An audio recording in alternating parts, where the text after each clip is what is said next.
पानी में सुखा देना है बिल्कुल, हमारे आलू गल जाए। ये देखिए पानी सूख रहा है हमारा।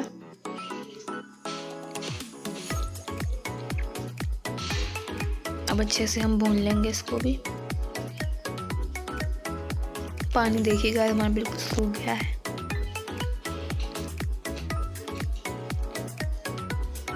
अब डाल देंगे हमारा धनिया चॉप किया हुआ, इसको करेंगे मिक्स।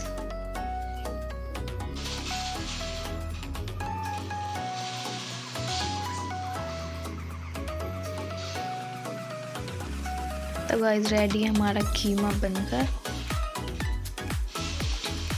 देखिए कितना टेस्टी एंड लजीज लग रहा है। गाइस आप ज़रूर ये रेसिपी ट्राई करके देखें।